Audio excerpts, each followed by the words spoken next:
사랑의 교회 오면서 또 와서 제가 여러 가지로 인해서 놀라고 또 은혜를 받습니다. 은혜를 제가 끼치러 온 줄 알았는데 하나님께서 저를 위해서 이곳에 보내주신 것 같아요. 첫째로는 사랑하고 존경하는 정창훈 목사님 이곳에서 말씀하셨지만 오랜 세월 못 보다가 전화통화면만 몇 번 했죠.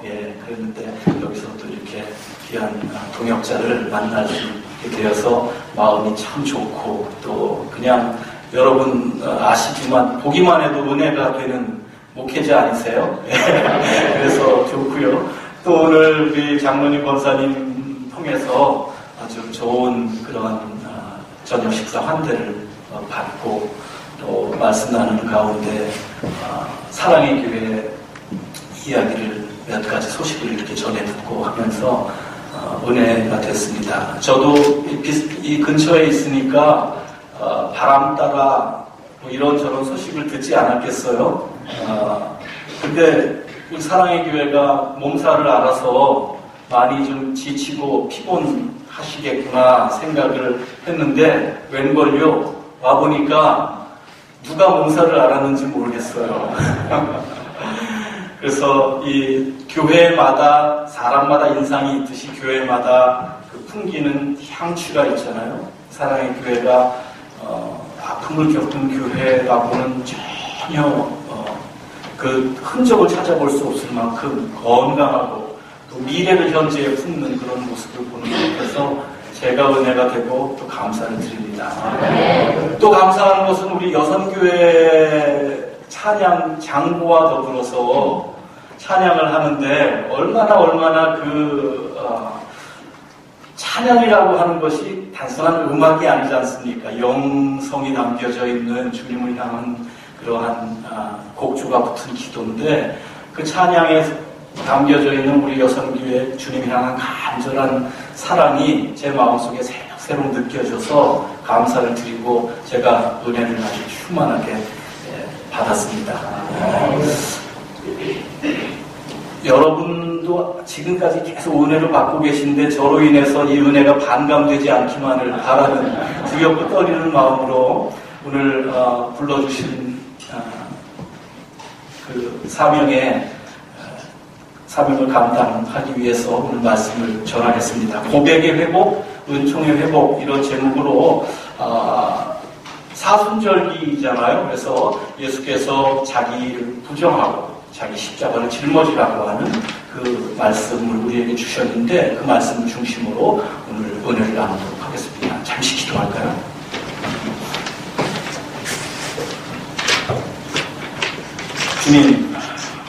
주님도 크시고 저에게 주시는 은혜도 크신데 이 작은 자로 인해서 말씀의 능력과 말씀의 크기가 가려지지 않도록 성령께서 이 시간 저희와 함께하여 주시옵소서.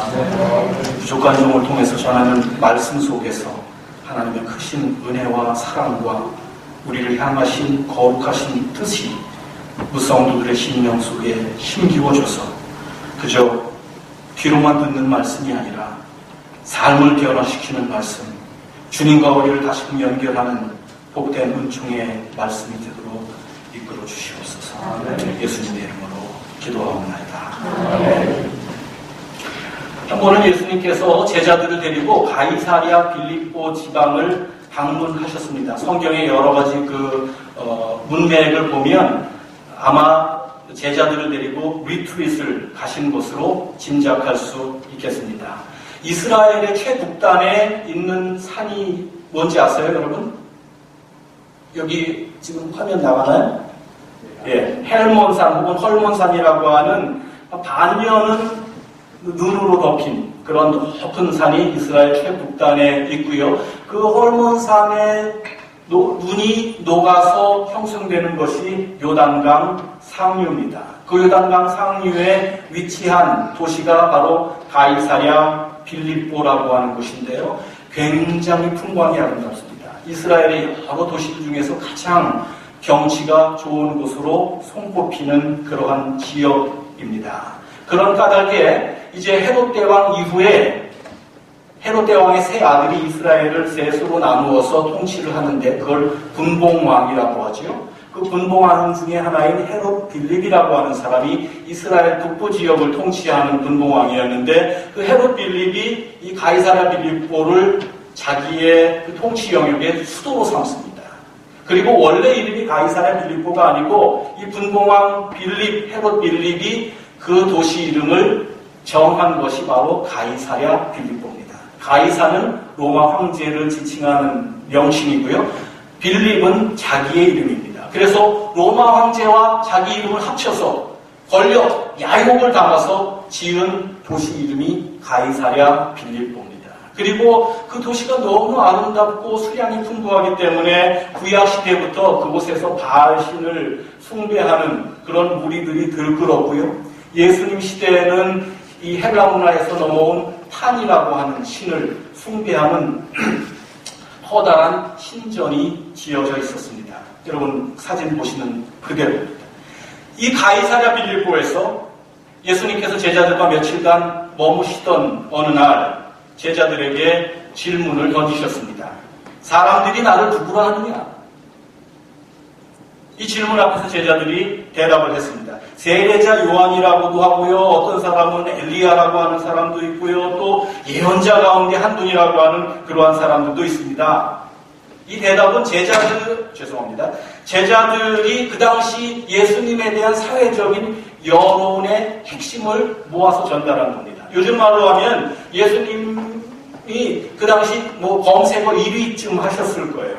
예수님에 대한 소문이 쫙 퍼져 있었던 그러한 시절, 예수님의 공생이 만 2년쯤 되던 그때쯤이었으니까요. 그래서 그 여론을 모아서 제자들이 그렇게 대답을 했는데 사실 예수님께서 너희 사람들이 나를 누구라 하느냐 이렇게 물으신 것은 사람들이 정말 나를 어떻게 평가할까? 우리 그런 거 좀 궁금하잖아요. 네, 저도 지금 제 마음 한쪽에는 여러분이 저 이현우 목사에 대한 첫인상이 어땠을까 궁금하거든요. 예수님도 그런 여론이 궁금해서 그걸 알아보시려고 던지신 질문이 아니었어요. 예수님은 그런데 관심이 없으셨습니다. 더 정확히 말하면 초연한 분이셨죠. 요즘 말로 하면 사람들이 예수님에 대해서 댓글 다는 거에 신경 쓰시지 않으셨습니다. 예수님께서 던지셨던 첫 번째 질문, 사람들이 나를 누구라 하느냐? 이 질문은 두 번째 질문을 끌어내기 위한 하나의 예비적인 그러한 단계에 불과했습니다. 예수님께서 정말 제자들에게 묻고 싶으셨던 것은 이것이었습니다. 그러면 너희는 나를 누구라 하느냐? 너희는 다른 사람들 말고 내 마음 속에 있는 나를 향한 신앙 고백은 무엇이냐? 그것을 제자들에게 물으셨습니다. 다른 사람들이 뭐라고 하는지에 대해서는 이런저런 얘기를 앞다투고 하던 제자들이 너희는 나를 누구라 하느냐? 신앙 고백을 요청하신 그 물음 앞에서는 묵묵부답일 수밖에 없었습니다. 그런데 다행히도 12제자 중에 베드로가 예수님께 대답을 했습니다. 마가복음 본문에 의하면 선생님은 그리스도이십니다. 저는 세 번역을 쓰기 때문에 그렇게 세 번역이 그렇게 되어 있습니다. 선생님은 그리스도이십니다. 마태복음에 보면 우리 개역성경으로 하면 주는 그리스도시요 살아계신 하나님의 아들이십니다. 몇 마디 되지 않는 대답이었지만 이 짧은 베드로의 고백은 예수님께서 제자들에게 듣고 싶으셨던 고백이고 그리고 정말 예수님에 관한 가장 핵심적인 것, 가장 중요한 것, 예수님에 관한 모든 것을 담고 있는 그러한 고백이었습니다. 세례 요한, 엘리야, 다른 위대한 예언자들 이런 사람들처럼 주님은 정말 멋진 분이십니다. 주님은 대단합니다. 존경스럽습니다. 사람들이 난리가 아닙니다. 이런 대답 듣고 싶으셨던 것이 아니라 예수님 자신에 대한 다른 고백. 주는 그리스도이십니다. 주는 하나님의 아들이십니다. 주님에 대한 다른 고백을 주님의 제자들로부터 듣고 싶으셨던 것입니다. 그리고 주님께서 제자들에게 그 고백을 듣고 싶으셨던 까닭은 다름 아니라 제자들이 주님을 향한 바른 고백을 가지고 있어야 그들이 바른 그리스도인으로, 바른 제자로 살 수 있기 때문입니다. 한국 기독교 윤리 실천 운동 본부 뭐 그런 게 있어요. 기윤, 줄여서 기윤실이라고 하죠. 이 기윤실이 작년에 2013 한국교회 사회적 신뢰도 여론조사 이런 걸 했습니다. 이런 여론조사를 했고 그것을 2014년도 초에 이제 여론의 발표를 했는데 이제 뭐 믿는 사람이건 믿지 않는 사람이건 이제 1,000명쯤을 대상으로 해서 종교 간 신뢰도를 조사했는데 가톨릭이 29.2%, 불교는 28%, 우리 감리교를 비롯한 개신교는 몇 %쯤 나왔을까요? 가톨릭이 29%, 불교 28%, 우리는 한 45% 이 정도 나와주겠지. 착각도 그런 착각이 없어요. 개신교 21.3%. 꼴찌를, 3대 종파 중에 꼴찌를 면치 못했습니다. 전혀 어떤 종교든지 종교를 갖고 있지 않은 사람들을 대상으로 했을 때는 더 엉망입니다. 8.6%. 한국 사람들 10명 중에 1명도 기독교에 대한 신뢰를 제대로 주지 않는다는 거예요. 100명 중에 8명 밖에는 기독교 믿을만 해요. 목사들 믿을만 해요. 그렇게 얘기하지 않는다. 신뢰가 땅에 떨어졌습니다. 왜 그렇겠어요? 교회는 여전히 큰 건물을 자랑하고 교회 다니는 사람들은 줄었다 하지만 뭐 미국처럼 유럽처럼 줄진 않잖아요. 여전히 교회 다니는 사람들 많지만 그러나 그들 중에 진심으로 예수를 그리스도로 고백하는 사람은 많지 않기 때문입니다. 고백하는 사람이 적다는 말은 진정한 참된 그리스도인이 적다는 말입니다. 참된 그리스도인이 적은데 어떻게 교회가 그리스도인이 세상에 신뢰를 얻고 살 수 있겠어요? 신뢰가 땅에 떨어진 것이 당연한 결과입니다.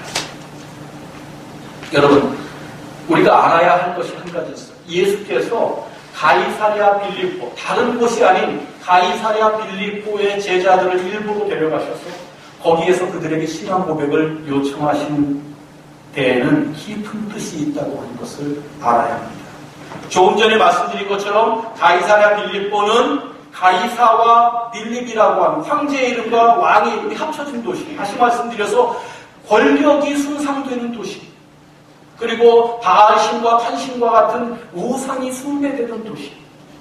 권력이 숭상되고 우상이 숭배되고 다시 말씀드려서 진정으로 경배되어야 할 주님이 뒷전으로 밀려나는 그 도시의 한복판에서 예수님께서는 진정 제자들이 따르고 섬기고 경배해야 할 대상이 누구인지를 물어보시는 것입니다.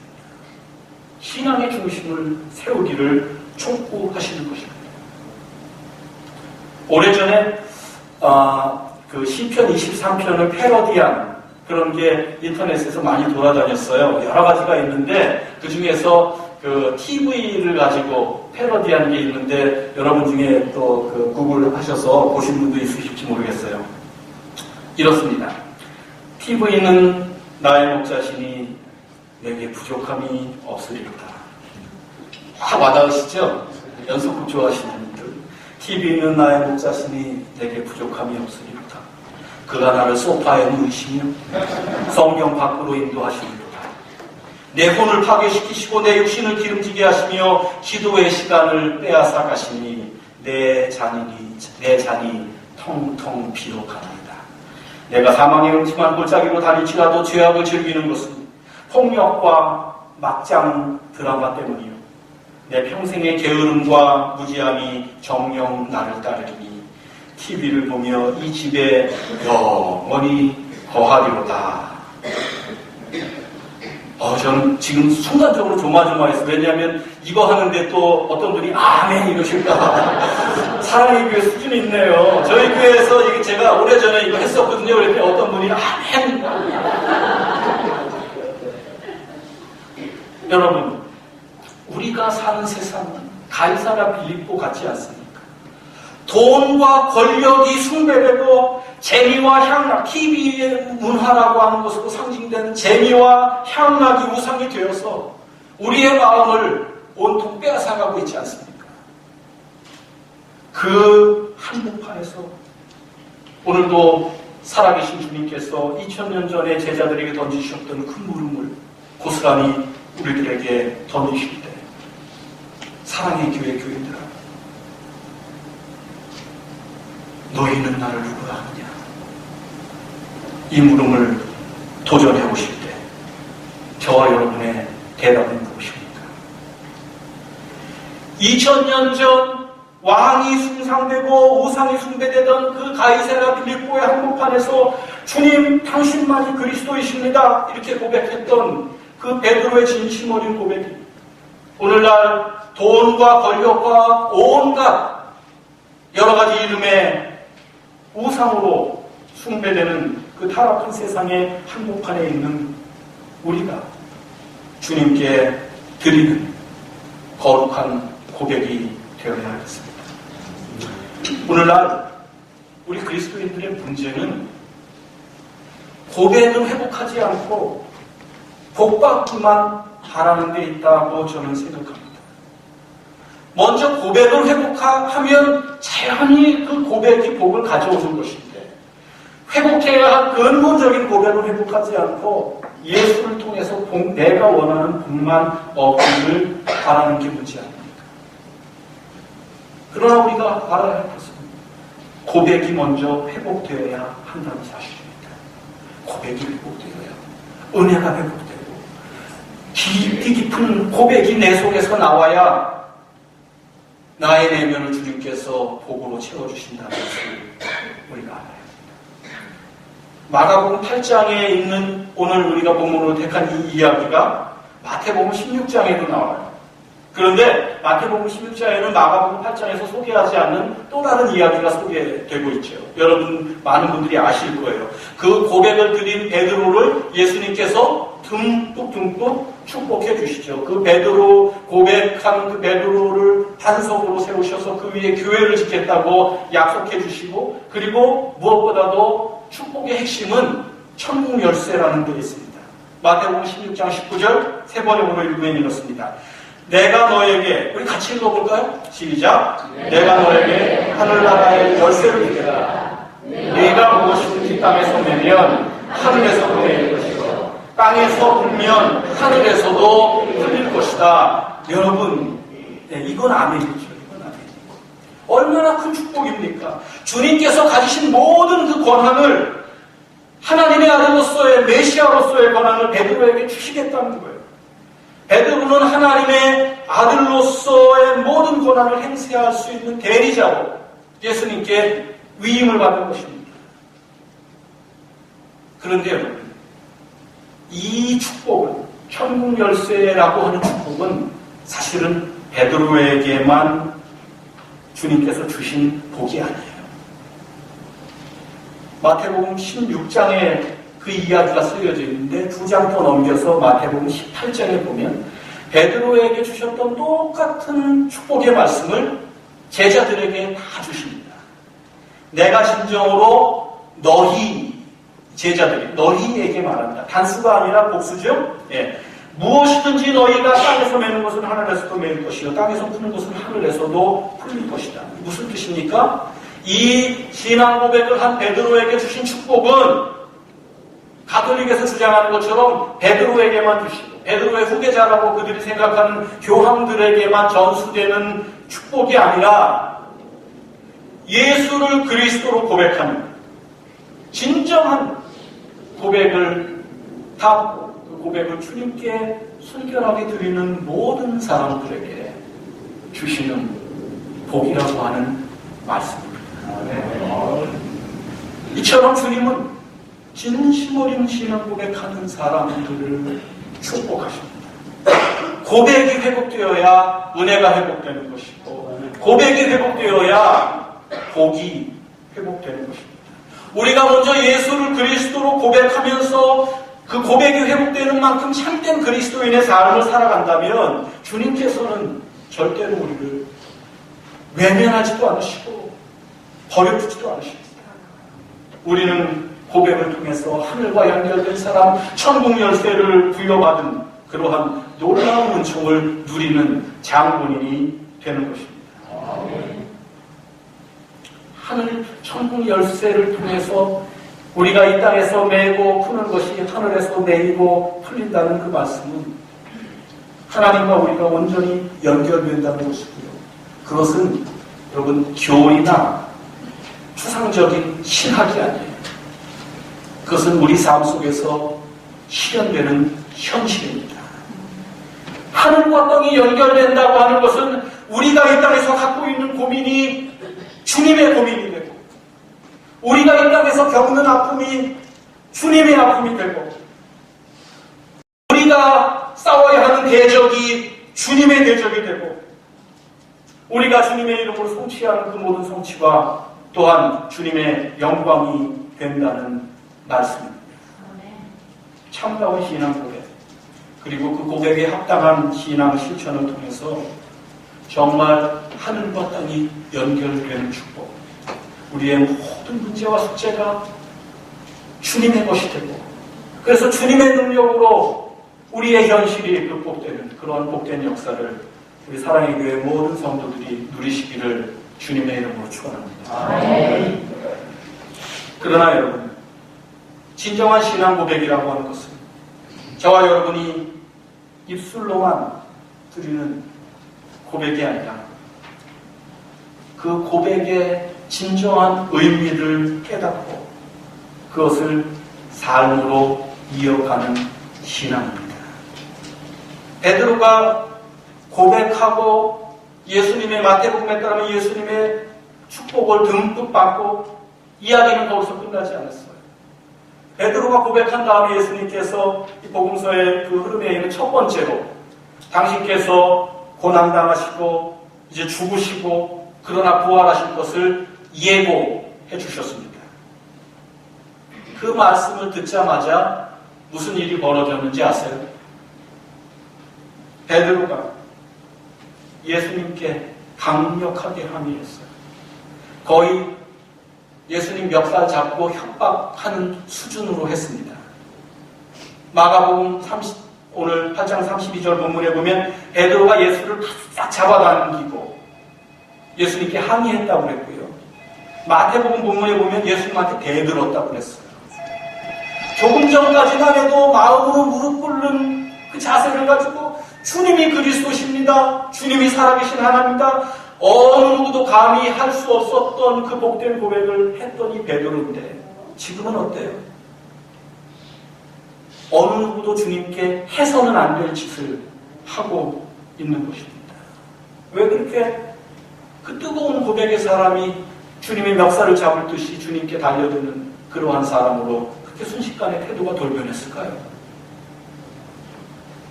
베드로는 방금 전에 물론 진심으로 한 고백이지만 문제는 자기가 고백한 것이 자기에게 무엇을 의미하는지를 알지 못했기 때문입니다.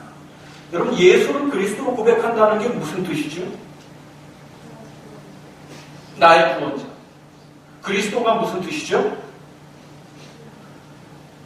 우리 사랑의 교회 교인들은 겸손하기까지 하시네. 메시아라는 뜻이죠. 그분은 왕 중의 왕이시죠. 그분은 나의 그리스도십니다라고 하는 것은 한마디로 항복선언이에요.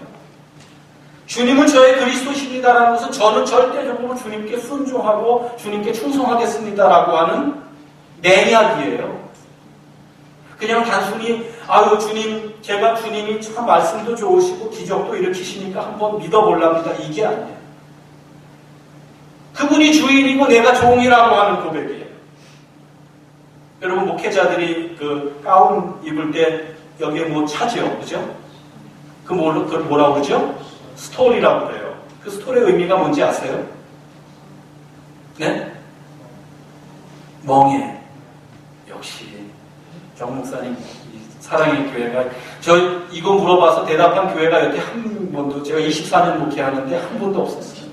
그걸 아시는 이 스토리 멍해예요. 이게 뭐 철 따라서 색깔 바뀌고 거기에 뭐 문이 있으니까 굉장한 건지 알죠? 목회자가 성삼위일체 주님의 이름으로 감독으로부터 안수받고 목사가 되는 다음에 바로 걸어주는 게 스토리예요. 그거는 뭐냐면 주님께서 끌면 끌려가겠다는 순종과 복종, 순복, 거룩한 항복의 표시예요. 예수를 그리스도로 고백하는 게 바로 그러한 의미입니다. 여러분은 스토를 차시진 않지만 여러분의 고백은 스토를 차는 것과 똑같아요. 베드로가 예수를 그리스도로 고백한 것은 이제는 주님이 무엇 말씀하시든지 제가 그 말씀대로 살겠다고 하는 항복 선언이에요. 그런데 그걸 몰랐어요.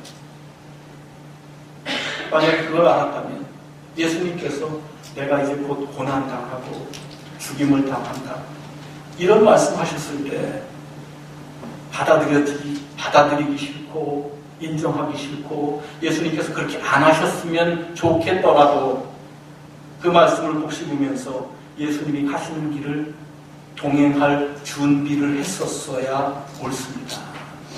그렇잖아요. 그러나 베드로는 그렇게 하지 못했어요. 그 말을 듣자마자 흥분하고 심지어는 화까지 냈습니다. 고난, 죽음 이거는 예수님이 계획하시고 예수님이 준비하신 일일지언정 내가 기대했던 것은 아니잖아. 베드로의 심정이 그런 거였어요. 예수님께서 부활하실 것을 물론 예고하셨지만 부활이 뭔지 베드로는 알지를 못했어요. 그리고 그것도 귀에 들어오지도 않았어요.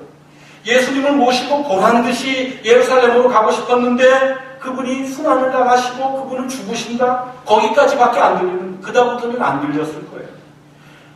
그거는 베드로가 원했던 게 아니에요. 그래서 2년여 동안 고생고생 예수를 따랐던 게 아니에요. 자기가 원하지 않은 일을 주님께서 한다니까 그렇게 못한다고, 그렇게 하시게 놔두지 않겠다고 말하잖아요. 가로막고 있는 거예요. 항의하고 태도를 보십니다. 그러자 예수께서 베드로를 심하게 부르시죠. 사탄아, 내 뒤로 물러가라. 너는 하나님의 일을 생각하지 않고 사람의 일만 생각하는구나. 이 얼마나 충격적인 반전입니까? 조금 전에는 어느 누구도 받지 못한 귀한 이 천국의 열쇠라고 하는 그 은혜를 거머쥐게 된 베드로가 지금은 사탄이라는 꾸지람을 듣지 않습니까? 어째서 이런 일이 일어났습니까? 예수님 말씀처럼 베드로는 하나님의 일을 생각하지 않고 사람의 일만 생각했기 때문이죠. 하나님의 일이 뭐예요? 하나님께서 준비하신 일, 예수 그리스도께서 고난당하시고 죽으시고 그러나 부활하심을 통해서 많은 이들을 구원하시려는 하나님의 계획, 그게 하나님의 일입니다. 사람의 일은 뭐예요? 베드로와 혹 다른 제자들이, 다른 사람들이 원했던 자기들의 뜻, 이것이 사람의 일입니다. 하나님의 일보다 사람의 일이 앞설 때, 하나님의 뜻보다 사람의 뜻이 앞설 때, 여러분 그게 불신앙이에요. 반드시 사탄이 좋아하는 결과를 빚게 됩니다. 어떠한 순간에도 하나님보다 앞서가면 안 돼요. 어떠한 순간에도 하나님의 뜻보다 내 뜻이 우선하면 안 돼요. 그것은 하나님의 일을 생각하지 않고 사람의 일을 생각했기 때문에 베드로가 걸렸던 덫에 걸리는 것입니다. 예수께서 베드로를 꾸짖으신 후에 제자들과 군중들을 모아놓고 말씀하셨습니다. 나를 따라오려는 사람은 자기를 부인하고 자기 십자가를 지고 나를 따라오너라. 누구든지 제 목숨을 구하고자 하는 사람은 잃을 것이요 누구든지 나와 복음을 위하여 제 목숨을 잃는 사람은 구할 것이다. 이 말씀이 예수를 그리스도로 고백하는 그것이 무슨 의미인지를 정확하게 알려주는 말씀입니다. 예수를 그리스도로 고백하는 것은 무엇입니까? 나를 따라오려는 사람은 예수를 따르는 거예요. 그런데 예수를 따르는 건 그냥 졸졸 따라다니는 것이 아니라 두 가지가 요청됩니다. 첫째는 자기를 부인하고 자기를 부인하는 거예요. 모든 사람의 내면에는 두 가지 본성이 대립하고 있습니다. 하나는 신성이고 하나는 죄성입니다. 하나님의 형상대로 창조되었기 때문에 모든 사람 안에는 신성이 있어요. 그러나 그것뿐이 아닙니다. 사탄의 유혹에 넘어가서 타락했기 때문에 사람의 마음 한쪽 구석에는 또한 죄성이 있습니다. 이 신성과 죄성이 바울이 로마서에서 표현한 바로 그 표현을 하자면 하나님의 법과 성령의 법과 죄와 사망의 법이 늘 갈등선상에 있어요. 그래서 로마서 7장 25절에서 바울은 이렇게 이야기합니다. 마음으로는 하나님의 법을 섬기는 것 같지만 육신으로는 죄의 법을 섬기고 있습니다. 이게 인간의 현실이에요. 자기를 부인한다고 하는 것은 그 한쪽 구석에서 죄의 법을 섬기도록 만드는 그 죄성을 부정하는 거예요. 신성은 살아나야 되고 죄성이 부정되어야 돼요. 죄성이 부정된다는 말은 무슨 뜻이냐면, 예를 들어 볼게요. 내가 어떠한 불이익을 당하더라도 진실이면 그 진실을 말해야 맞죠. 그죠? 예. 이게 신앙인의 도 아닙니까? 예. 이것은 신성에 기초한 바입니다. 그런데 어떤 경우에는 우리 사랑의 교회에는 이런 분들 안 계시죠. 그런데 어떤 데는 교인이면서도 다른 사람에게 불이익을 끼치더라도 진실을 말하지 않는 경우가 있어요. 이건 어디에서 나온 마음이에요? 이게 죄성에서 나온 마음이에요. 이것은 부정되어야 합니다. 내가 희생되더라도 다른 사람을 살리는 것, 그것이 하나님의 마음입니다. 그런데 죄성은 무엇입니까? 다른 사람을 희생시키고서라도 내가 살아야 되겠다 하는 것. 이게 죄성이에요. 현실 속에서 이러한 부정적인 어두운 마음들을 물리치는 것, 그것과 타협하지 않는 것, 그것에 휩쓸려 살지 않는 것이 바로 자기를 부정하는 겁니다. 두 번째, 예수를 따르는 것은 자기 십자가를 짊어지는 거라고 했어요. 그리고 십자가는 포기의 상징 아닙니까? 예수님께서는 십자가에서 당신 자신의 모든 인생과 생명을 포기하시지 않습니다. 십자가는 포기의 상징입니다. 우리가 자기 십자가를 진다고 하는 것은 자기에게 소중한 것까지 포기할 줄 안다고 하는 것을 의미합니다. 이것도 좀 추상적으로 들릴까봐 예를 들어드릴게요. 여러분, 세상에 돈 싫은 사람이 어디 있어요? 그죠? 돈에 초연하고 돈 싫어하는 것과 같은 사람은 오히려 더 의심스러운 사람이에요.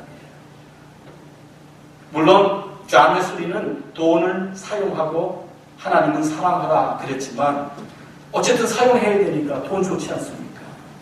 그리고 여러분, 돈 있으면 있는 만큼 다 쓸 때가 있어요. 그렇지 않아요? 한 달에 1,000불 버는 사람은 그 1,000불에 씀씀이가 있고, 한 달에 1,000불 버는 사람이 있으니까 10,000불 버는 사람은 뭐 한 5,000불 이상은 쓸 데가 없는 것 같죠? 그 사람은 또 다 위에 쓸 데가 있더라고요. 그러나 자기가 힘겹게 번 돈이지만 그 돈을 벌게 해주신 주님의 은혜를 생각하면서 나를 위해 다 쓰지 않고 주님을 위해서, 교회를 위해서, 주님의 선교를 위해서, 소외받는 주님의 사람들을 위해서 11조와 각종 헌금과 구제 헌금과 이런 것들을 기꺼이 떼어놓을 때, 내 물질이라고 옮겨지지 아니하고 주님을 위해서 그것을 포기할 줄 알 때, 그게 자기 십자가를 짊어지는 겁니다. 교회 일 하다 보면 교회 일이 꼭 자기 뜻대로 돼야 직성이 풀리는 그런 사람들이 있어요. 그것은 자기 십자가를 짊어지는 게 아니에요. 왜 교회가 내 뜻대로 되어야 합니까? 내 뜻을 겸허히 내려놓을 수 있을 때, 분별 과정을 통해서 주님의 뜻이 분명해질 때, 내 뜻을 미련 없이 내려놓을 수 있을 때, 그것이 자기 십자가를 짊어지는 일입니다. 어느 교회에서 교회 앞에 선생님이 이제 그 아이들을 앉혀놓고 이제 물어봤어요. 여러분, 뭐 집과 자동차 그런 거 이제 팔아가지고 돈을 몽땅 교회에 바치면 그러면은 하나님 나라 갈 수 있을까요? 아이들이 아주 신앙교육을 잘 받았어요? 아니요. 그렇게 대답했습니다. 그러면 매일같이 교회 와서 뭐 본당 청소하고 화장실 청소하고 그러면 천당 갈 수 있을까요? 역시 아니요. 잘 대답했어요. 그러면 여러분 친구들 잘 도와주고 집에서 애완동물들 잘 보살펴주고 그러면 천당 갈까요? 아니요. 대답했어요. 그래서 선생님이 묻습니다. 그러면 어떻게 해야 천당 갈 수 있죠? 그랬더니 제일 앞에 앉았던 제일 어린 5살짜리 아이가 이렇게 대답했습니다. 죽어야지요. 물론 이 아이는 천국의 한쪽, 이 딱 나라에 임하오시며 우리 이 현실 속에서 신범에 오시는 하나님 나라보다는 일반적으로 우리가 생각하는 죽어서 가는 그 천당을 생각한 거죠. 그러나 여러분, 이 단순한 대답 속에 여기에 진리가 있습니다. 죽어야 돼요. 죽음으로써 사는 역사, 포기함으로써 얻는 역사, 이게 십자가의 진실입니다. 예수님 말씀처럼 자기 목숨에 집착하는 사람을 이룰 것이고 주님과 복음을 위하여 목숨을 내놓을 수 있는 사람은 오히려 그 목숨을 얻는다고 그랬어요. 얻고 싶으면 버려야 돼요. 살고 싶으면 먼저 죽어야 하고 높아지고 싶으면 먼저 낮아져야 합니다. 내가 물에 빠졌어요. 다행히 누가 봤어요. 나를 구하러 물에 뛰어들었습니다. 그때 어떻게 해야 내가 구조받아 살 수 있죠? 내가 살아보겠다고 남은 힘 다해가지고 나를 구조하러 온 사람 붙들고 늘어지면 다 죽어요. 어떻게 해야 살 수 있죠? 죽은 듯이 가만히 있을 때 그이가 나를 구해줄 것을 믿어 의심치 않고 나를 온전히 그 사람 앞에서 나를 죽일 때 그때 사는 거예요. 신앙적인 이치도 같습니다. 내가 죽어야 예수가 살고 예수가 살아야 나도 함께 삽니다. 그런데 내가 살고자 예수를 죽이면 현실 속에서 그런 일들이 없지 않아요. 아니, 적지 않아요. 내가 살고자 예수를 죽여요. 그러면 내가 죽습니다.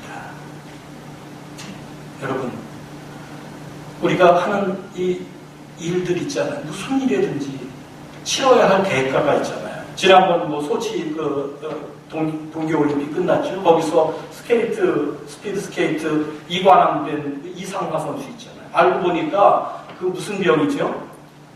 이 피가 위로 잘 안 올라와가지고 하지정맥류, 그게 굉장히 고통스럽다고 해요. 그런데 그걸 견디면서 훈련하기 싫을 때도 하고 대가를 치르니까 금메달 2개 따잖아요. 김연아 선수 우리가 너무 잘 알지 않습니까? 먹을 거 안 먹고 열심히 운동하고 치료받으면서 자기 대가를 치르니까 그렇게 24살인가요? 그 나이에 세계적인 스타가 되지 않습니까? 꼭 뭐 유명한 사람이 되어야 하는 것, 그걸 말씀드리는 게 아니에요. 무슨 일이든지 다 대가를 치러야 얻을 수 있어요.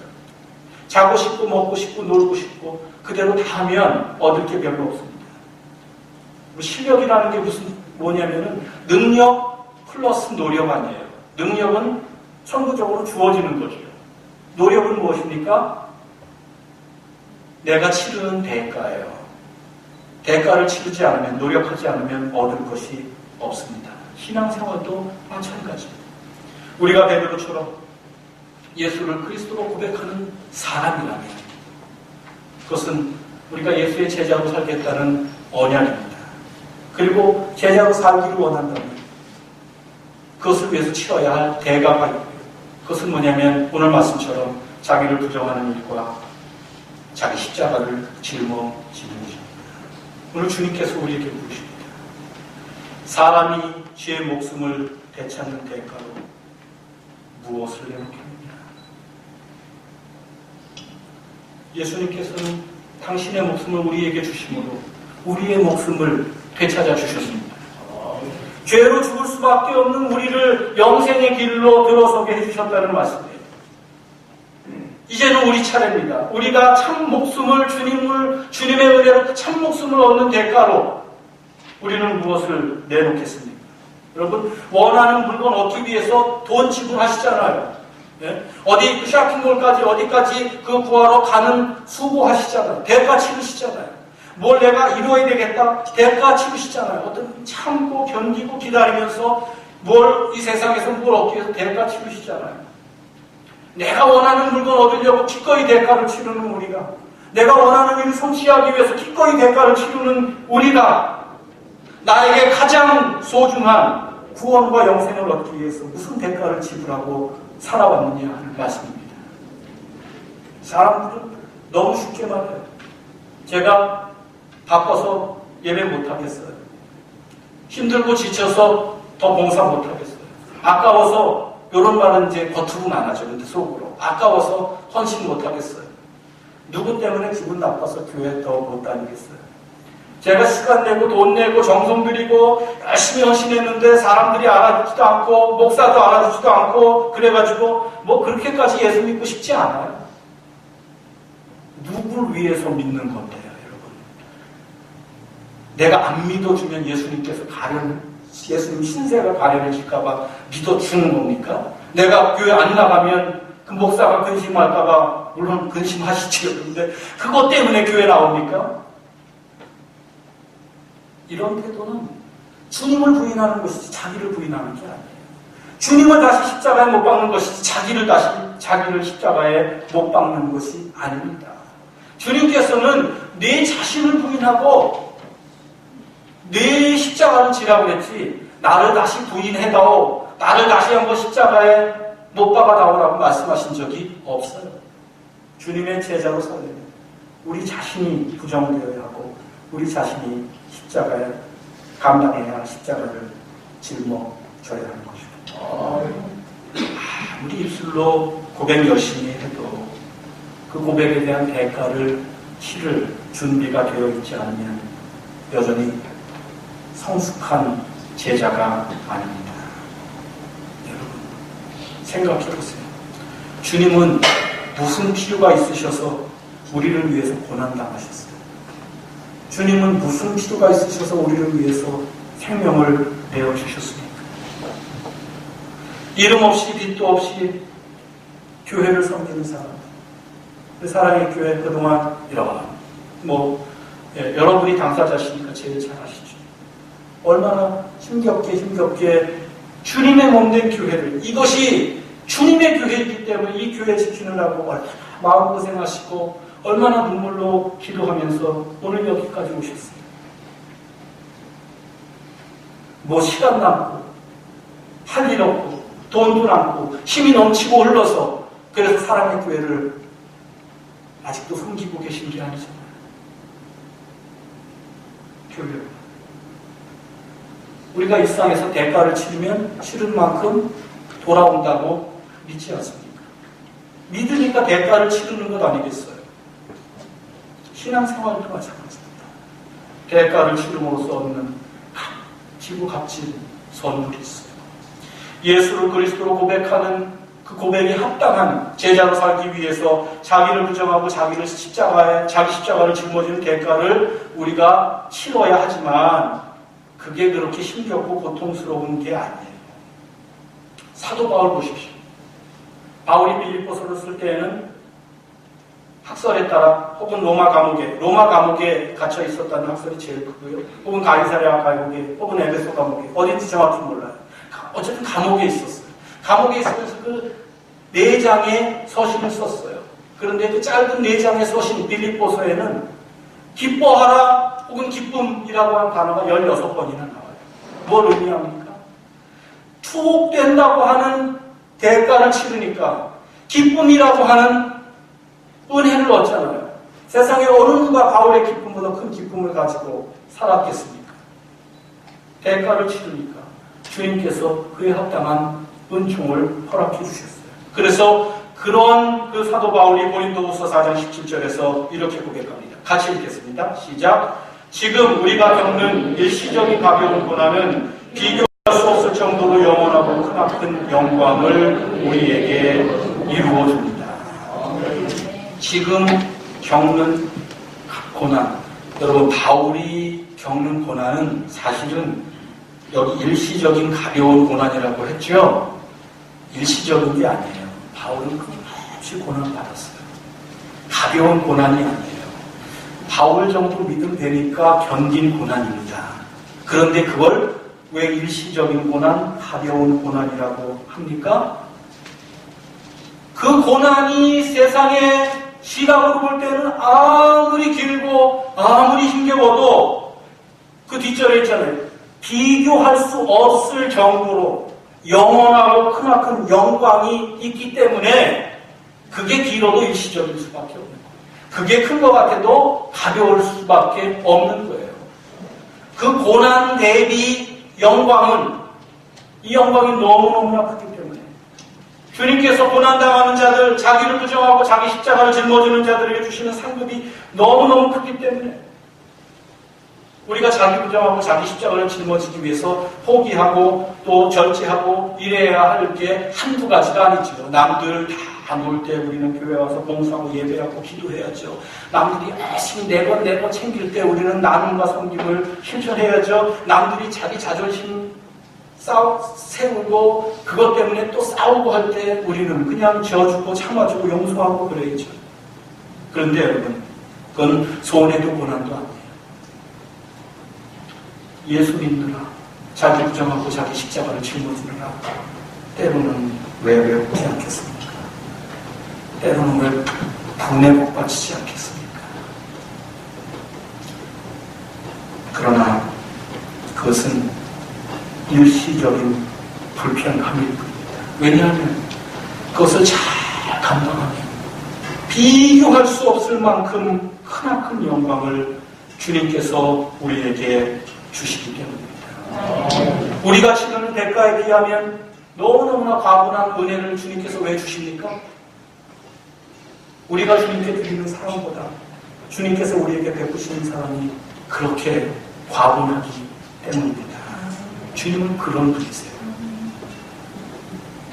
사랑하는 사랑의 교회 성도들, 주님께서는 당신을 그리스도로 고백하는 모든 사람들에게 천국 열쇠를 주십니다. 이거 받고 싶으시죠? 이미 여러분 받으신 줄로 믿습니다. 그런데 그 열쇠는요, 가지고 있다고 작동이 되는 게 아니에요. 그리고 크레딧 카드 이런 거 만들면 바로 쓰시나요? 뭐 하셔야 되죠? 액티베이션 하셔야 되잖아요. 1800-889 전화하고 해가지고 이제 쓰시는 거잖아요. 액티베이션이 돼야 된다고요. 천국 열쇠도 액티베이션이 필요해요. 자기를 부인하고 자기 십자가를 짊어지고 예수를 따르는 그 일이 바로 주님께서 내가 고백한 대가로 나에게 주신 천국 열쇠를 액티베이트하는 길입니다. 천국 고백을 통해서 천국 열쇠를 받을 뿐만 아니라 그 고백이 의미하는 바 주님이 무엇을 요청하시든지 그 요청을 따라서 자기를 부정하고 자기 십자가를 짊어지는 그 과정을 겪을 때 그때 진정 내가 천국 열쇠의 주인이 된다고 하는 이야기입니다. 그때 하나님의 지혜가 나의 지혜가 되고 그때 하나님의 능력이 나의 능력이 되고 그때 하나님께서 계획하시는 일이 나의 소망이 되는 줄로 믿습니다. 이걸 놓치시겠어요? 어리석은 사람이에요. 사랑의 교회, 이걸 놓치지 마시기 바랍니다. 여러분의 고백을 주님께 드리시기를 바랍니다. 고백한 자답게 어떠한 상황에서든지 자기를 부정할 줄 알고 자기 십자가를 짊어지고 끊임없이 예수님을 따르는 성도들이 되시기를 바랍니다. 그래서 그 천국 열쇠를 이 땅에서 마음껏 주님의 이름으로 주님을 위하여 사용하는 복되고 복된 성도들 되시기를 주님의 이름으로 축원합니다. 기도하겠습니다.